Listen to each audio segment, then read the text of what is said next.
Sharktale, behind every little fish is a great white lie. That's the original slogan. But this movie was originally called SharkSlayer, and it was going to be much darker, possibly even R-rated.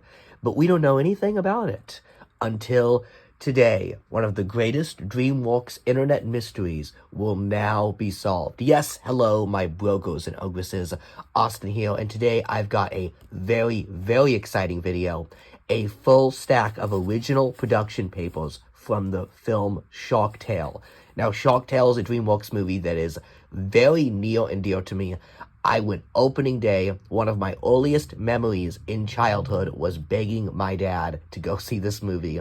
And I've probably seen it over 100 times. No joke. So I know quite a bit about SharkTale. Now, if you don't want to listen to me talk your head off about SharkTale lore and its original plot, I will be uploading clear photos of all of these production materials and linking them in the description so you can check them out for yourself. Although I should warn you, they are very tough to decipher between the handwriting and the original names used for some of the characters. But now I'm happy to say that after a lot of research and looking over these papers, I have figured them out, and we can get a good idea of what SharkSlayer was. Without further ado, it's time to talk all things SharkTale. We're going to start off with probably the least interesting piece of paper, and this is just what animators would use to get an idea of how to animate the fish. And I remember looking at this and thinking, well, would this be an interesting video? Like, is there even enough to talk about here? But thankfully, after this is when we get to the really, really juicy stuff. So that's neat, just like fish mouths and skeletons, right? But then we instantly get to what I call the cool stuff. Now, here we have some fish. It looks like a little perspective shot with like a manatee. And then I like this shot with the two fish here. And notice how there's like a pipe here spewing chemicals. Pay attention to that because that will be very important in just a moment. And it mentions ethnic references, the melting pot of the sea. Italian, Irish, black, white.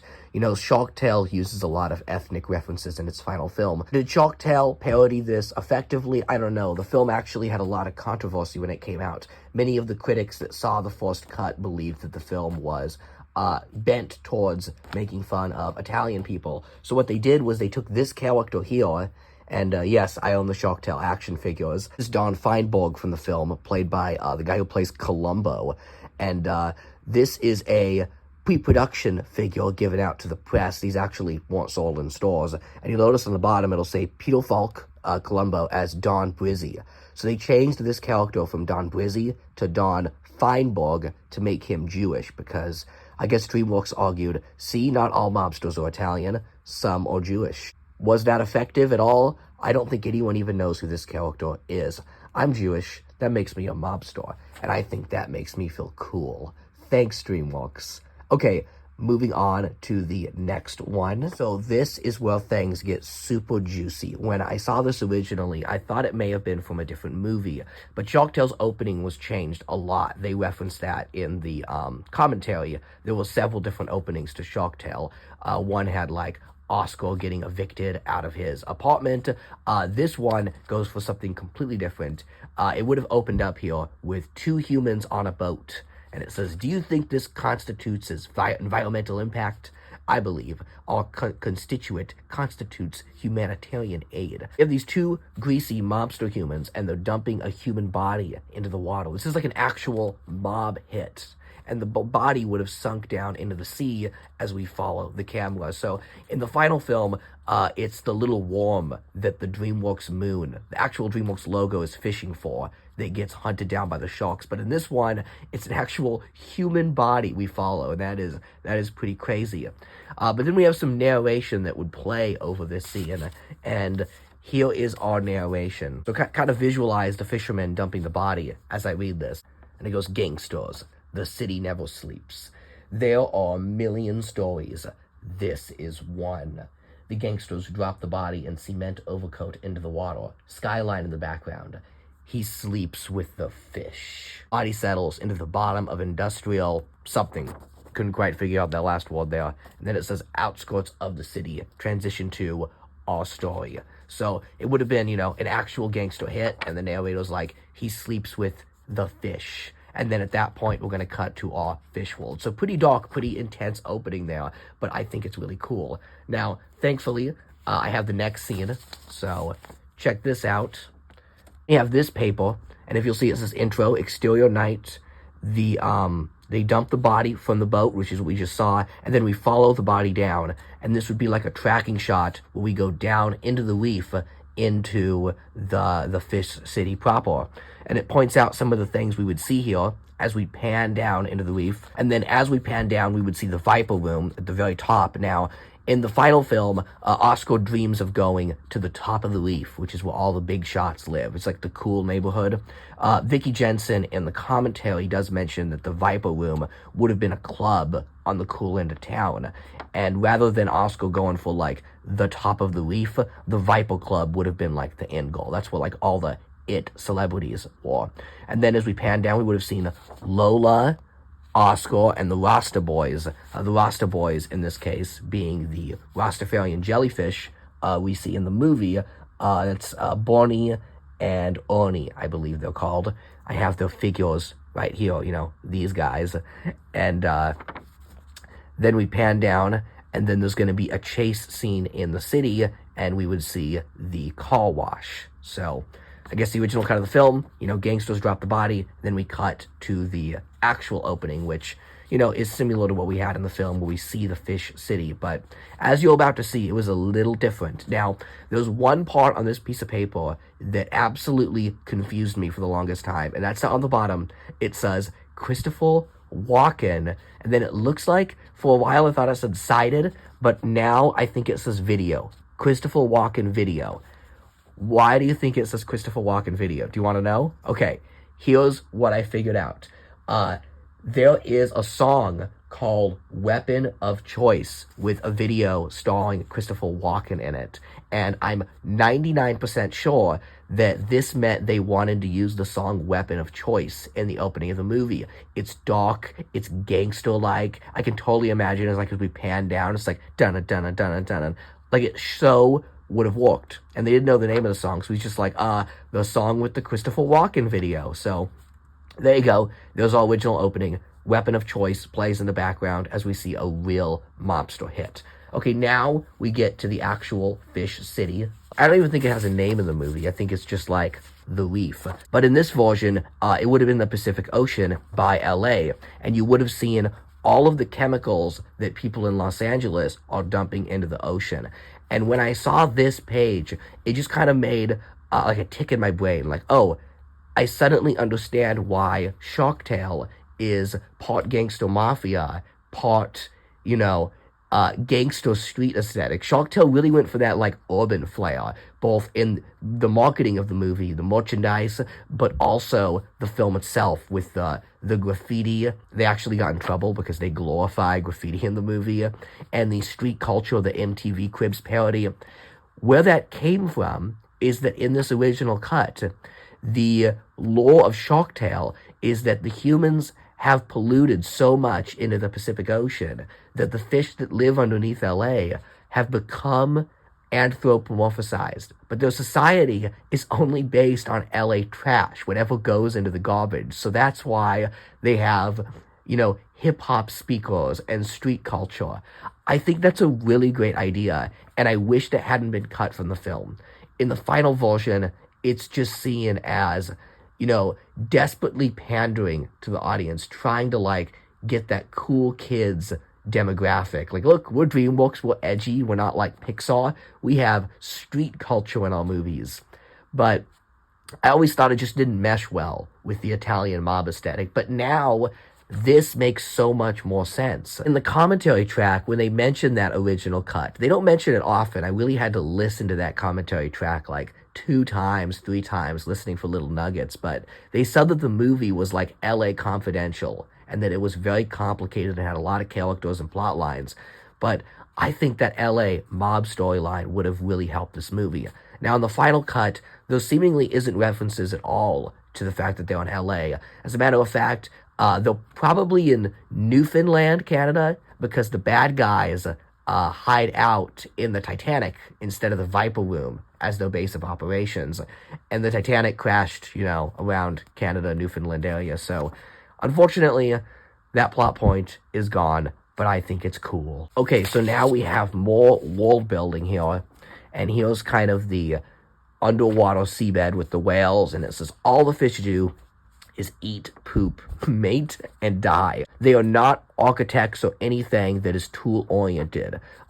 They do have personalities, wimpy fish, smart fish, sexy fish. They inherit a place that shouldn't be questioned. See, that's what I was saying, that they don't build the Reef city. Like, in the final film, they've, built this whole city, and you're thinking, how do they do that without hands and thumbs? But in this version, they just kind of live around all the trash that is sunk to the bottom. And I think that's so, so cool. They can be educated and stupid. And I love this line. The city is not Las Vegas. It is a grotto of light and shadow.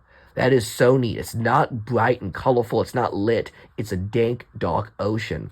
And what's funny is I was reading a pre-release interview where Jeffrey Katzenberg was like, oh, this SharkTale movie is going to be so much fun. It's like fish living in Las Vegas. Like, he actually said that leading up to the film, which I think is very funny. They kind of lost control of what they were making here. Do not make it what it is not. Make it what it is. Continuing on, we have this one here. This is another one that I just kind of stared at for hours and thought, what the hell am I looking at? But then you have to think, okay, mob movies, mafia culture. Remember, they really wanted this to be like the DreamWorks take on the mob film, just like how Shrek is the DreamWorks take on the fantasy film. This, I believe, is the opening of The Sopranos. So if you're familiar with The Sopranos, we get this shot of the city, and this is a top-down view showing us going around the reef.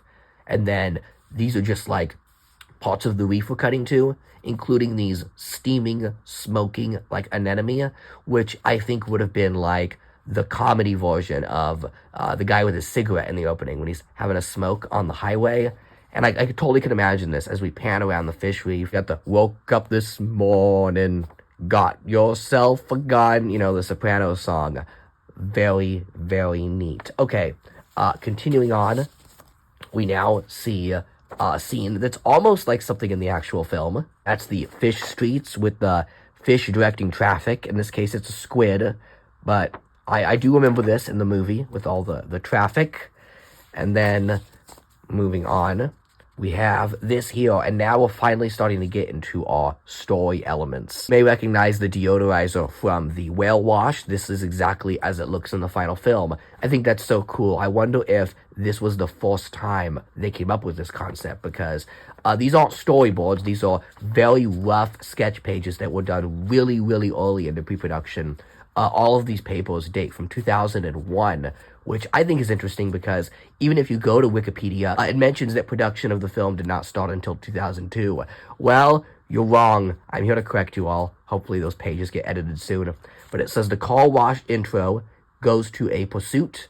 That would have been a chase scene that was cut out of the film. Oscar follows Lola, and the Rasta boys, remember those are the jellyfish, they chase Oscar. Intro. And then scene 2, or section 2, since these would have been multiple scenes, the Viper Room Club. Also remember that LA culture. So the Viper Room is an actual real club in West Hollywood. So it just would have gone to show you, they were really going for that Los Angeles parody. And then we would have bounced out of the club. And then Oscar would have been talking to Bridget. Who is Bridget? Bridget became Angie in the final cut. The lovely Angie, fun character. And then Lola would have talked to Mo. I'm not sure who Mo is.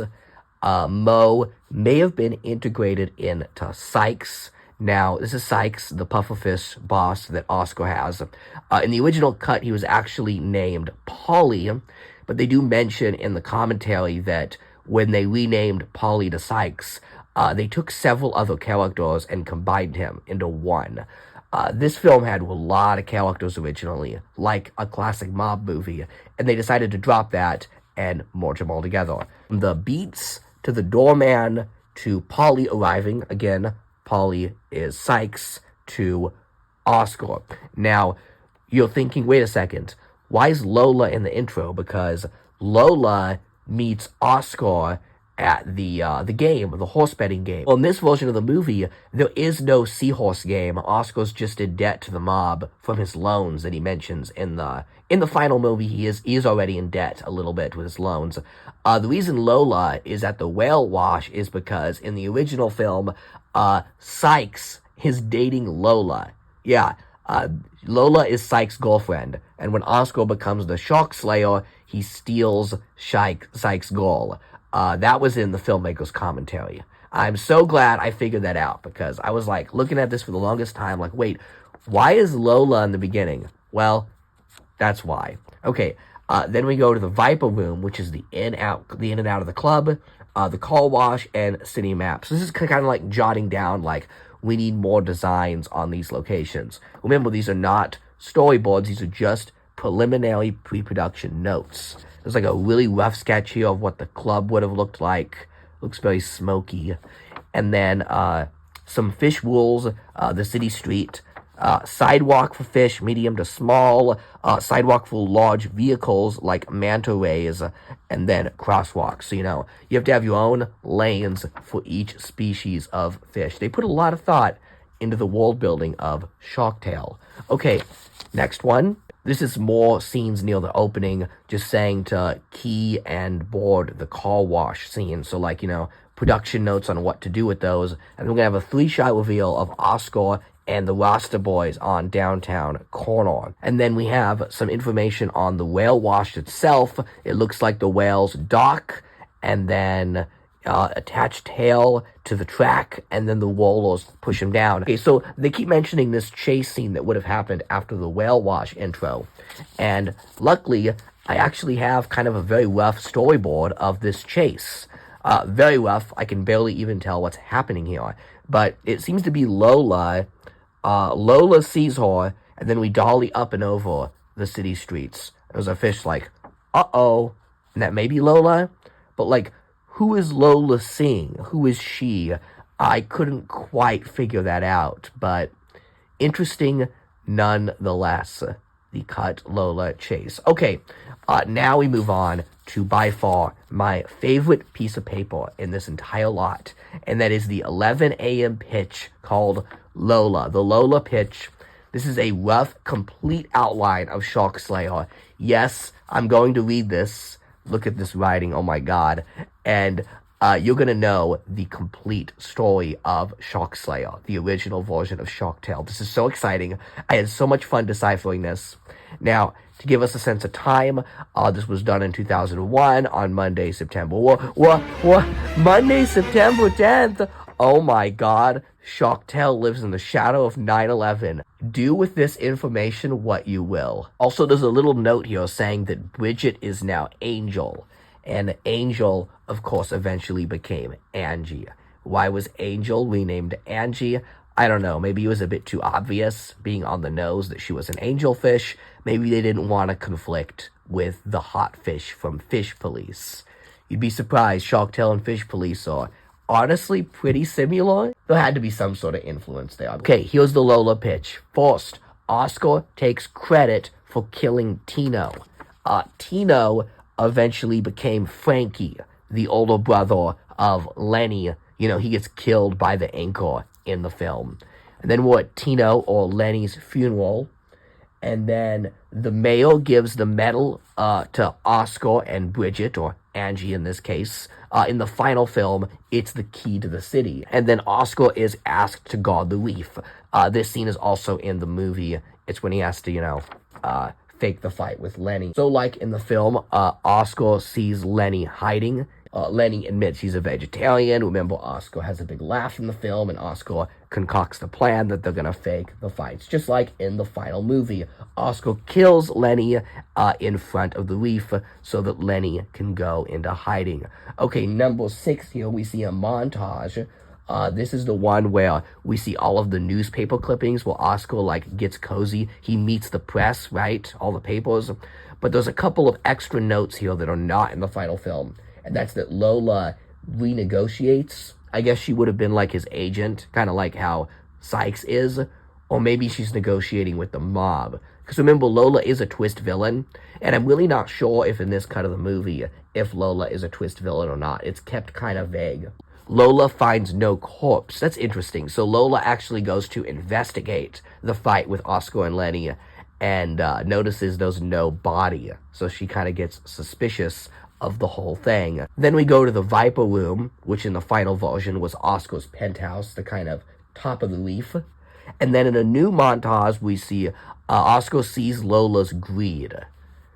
So he would have discovered that she's a gold digger and only after him for his money. Remember that cool song, She's a Gold Digger? Come on, by Ludacris. It was great. So then Polly, or Sykes, the pufferfish, tells the mayor that the fight was fake. So he is caught on to the lie by this point. Lola tells Oscar about the sit-down. So in the final version, if you'll remember, the sit-down happens because Angie gets kidnapped by Luca, the octopus, the kind of henchman guy.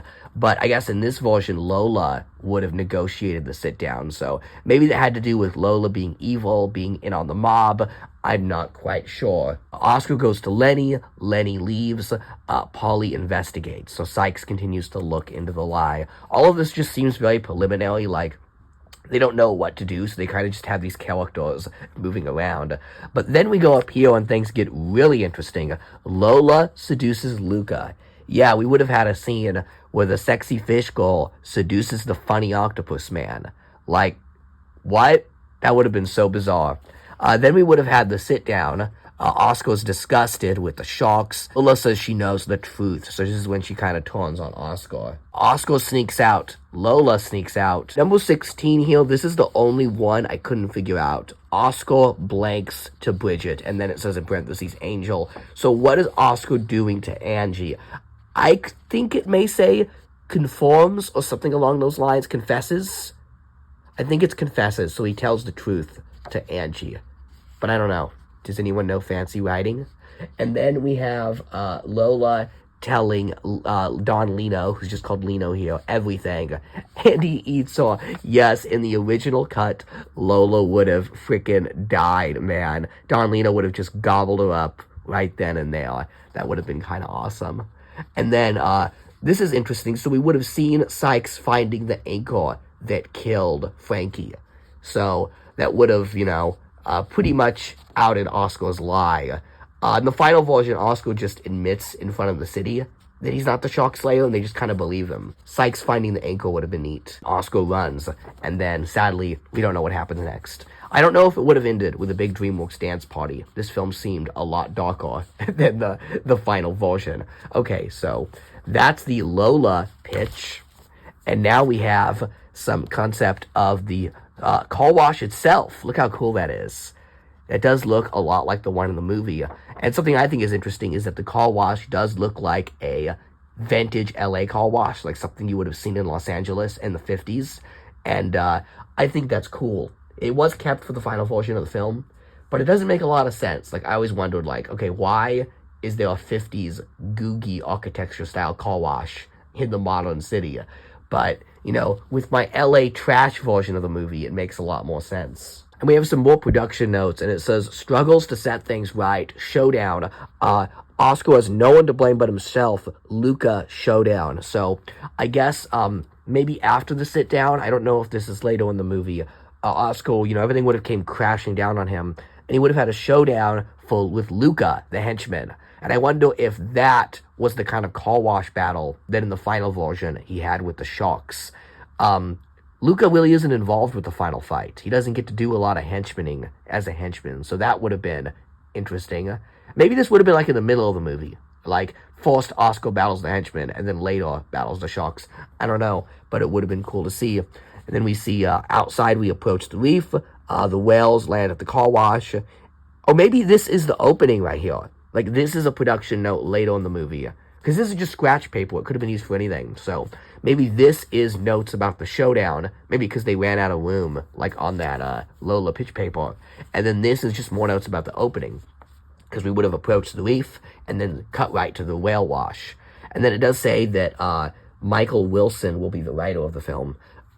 He did end up writing the movie, actually. And that guy, Michael J. Wilson, he is the creator of Ice Age. How about that? So, Yeah. All right.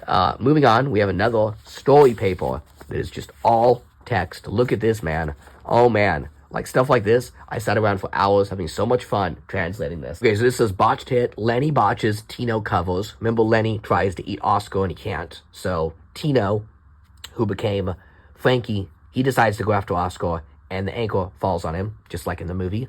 But then we would have cut to a paperboy who would have been like, extra, extra, read all about it. Reveal city, and then news of missing men. I don't know what that refers to. Maybe the missing men just would have been like mobsters gone into hiding, or maybe it was fish that the mafia had taken out. I'm not quite sure. You know, there's a little note like they're never seen again. Then we would have revealed the car wash. That's interesting that we're revealing the car wash after the botched hit. I almost feel like we need to reveal the car wash earlier in the movie. But, you know, maybe they figured that out pretty early into these production notes. Okay, here's some notes on the film. We have Vito would have led the funeral. Okay, who the heck is Vito, right? Because we have Tino, which is Frankie, and then Lino became Don Lino. Maybe Vito was the Peter Falk character, you know, Mr. Don Brizzy, later Don Feinberg. I'm not quite sure. And then Oscar's seen as the hero. This one's interesting. Sykes blanks Lola to Oscar. Like, what does that say? What would Sykes have done to give Lola to Oscar? How would Oscar have stolen Sykes' girl? I'm not quite sure. Lola would have gone to her apartment. I don't know if it was like to talk with the mob there in secret, or if she was inviting Oscar to her apartment, but we would have gotten to see Lola's pad. And then we see a scene between the mayor and Oscar. It seems like the mayor had a lot more scenes in the movie. Like, in the film, we just see Oscar get the key to the city. Like, do we even know who the mayor is? If we do, it's only for, like, a second. We kind of get, like, Katie Court, like, fills in that role as being, like, you know, the voice of the city for most of the film. Okay, then we have Act 2. So these are some notes on the latter half of the film, and it says that Oscar sells out to the sharks, provides opportunity to hunt. I assume this would have meant opportunity for the sharks to hunt, like they would have approached the city. You know, they finally got their chance to strike back. Really low down. So this would have been like the low point of the movie. Like in Shrek when Hallelujah's playing and it seems like all is lost. And then it says, a way out of his debt problems, Oscar's problems compound. Character development. So this would have been the turning point when Oscar finally stops being an asshole and finally gets his stuff together. Oscar sells out both sides and must redeem himself in Act 2. So yeah, he falls out with both the fish characters and the sharks. Moving on to our final piece of paper, but there's still a lot of good lore in this one. And it says that Oscar doesn't care in Act 2, loses consciousness or conscious. That's what I'm wondering. Like, is he losing his conscience, or is he literally losing consciousness and passing out? I have no idea. But then it says that Lola is ruthless and really pushes him deeper to the point in Act 3 where he realizes what it all means. So Lola would have been like goading him on. Lose the fake fight. This is another note. So I'm wondering, like, would there have been a second fake fight with Lenny that Oscar purposely loses to prove to the city? Or is this a production note saying to cut the fake fight out of the movie? I honestly don't know. And then I really like this one here. It says, Lenny is who turns Oscar around. Oscar is as bad as the sharks. Lenny is as good as a good fish Samaritan. So, you know, Oscar would have became an evil shark mobster, and Lenny would have became a good guy. I wish we could have gotten more of that. I would have loved to have seen like a dark mobster Oscar. Oscar, the hustler, will stop short of murder. Lola will not. She goes all the way. So what's happening here? Well, Oscar, done up as a hustler. Again, I would have liked to have seen that. This is where things in the mob movie really go out of control. And if you've ever seen a film like Casino or Goodfellas, you know what I'm talking about. This is the last act of the movie where the main character has entrenched himself now so deep into the mafia that he's watching friends of his get taken out and get hit, and everything is completely falling out. A good comparison is like in Goodfellas. when Jimmy Conway is calling for Karen down the alley, with the, implication being that if she goes down that alley, she's going to get whacked, Like, there's danger literally around every corner, that the mafia is out to get you. Now, who would Lola have killed? Well, thankfully, this is where the best piece of information about the original cut online comes into play. Prior to this video, at least. The one thing we did know about SharkSlayer is this piece of concept artwork where Lola is presenting Luca the Octopus's head to Oscar.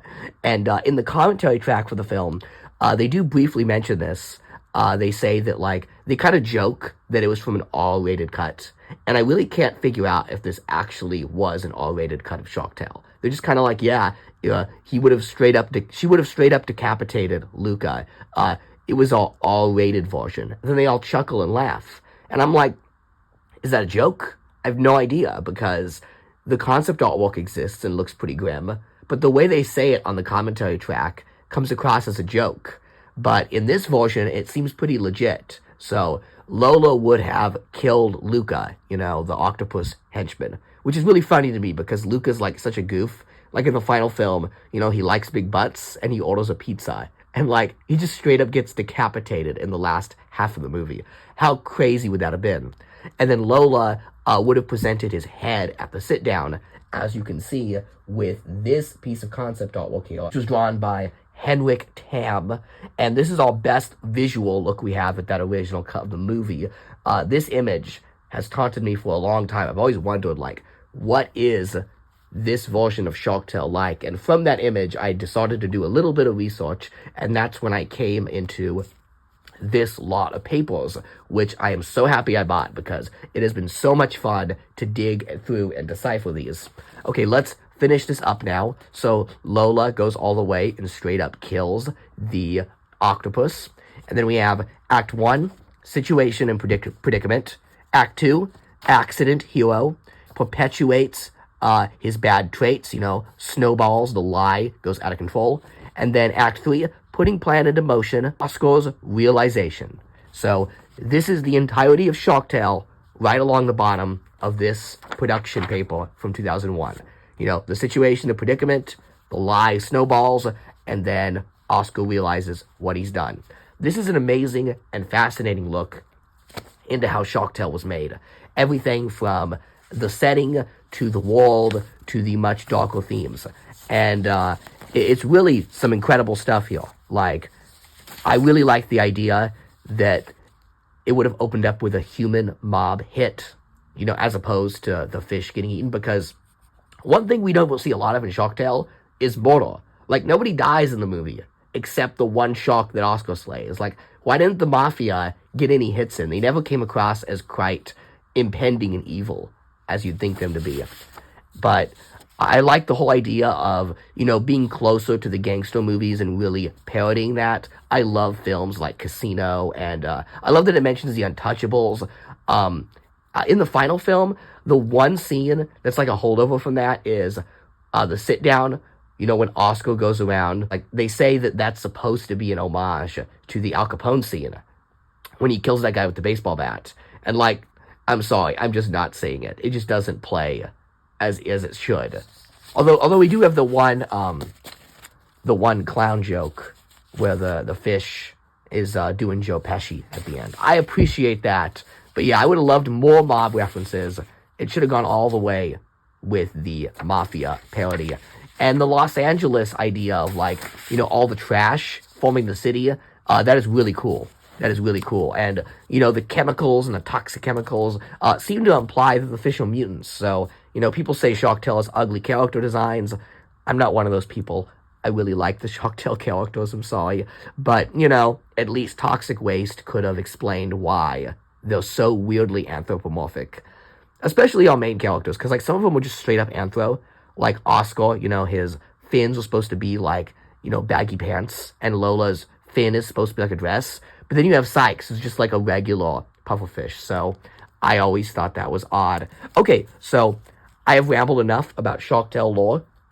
Again, it's a movie that's very near and dear to me. I grew up with it. I had some of the toys, whatever toys I could find, and I've watched it many, many times. So I thought, a stack of papers like this would have been perfect because I've got the movie in the back of my head, and I can tell you all the SharkTale lore you could ever know. But let me know in the comments what you thought of this, and if you can read Hollywood pre-production, fast and loose handwriting, let me know. Maybe you know some of those words I missed. Let me know in the comments what you think of these production papers, and do you know anything else about SharkSlayer, the original version of SharkTale? Also, fun fact, when they were renaming the movie, it was going to be called A Shark's Tale, as opposed to SharkTale. But the final version of the film, I still kind of love it, even if it is still pretty, mid, as the kids would say. It's my nostalgia. It's so 2000s. Watching it just makes me feel good and makes me think of my youth. So that's all I got for today. Thanks for joining me on a long-winded and crazy journey into the production and making of SharkTale. That's all I got for today. And as always, my brogos and ogresses have a happily ever after.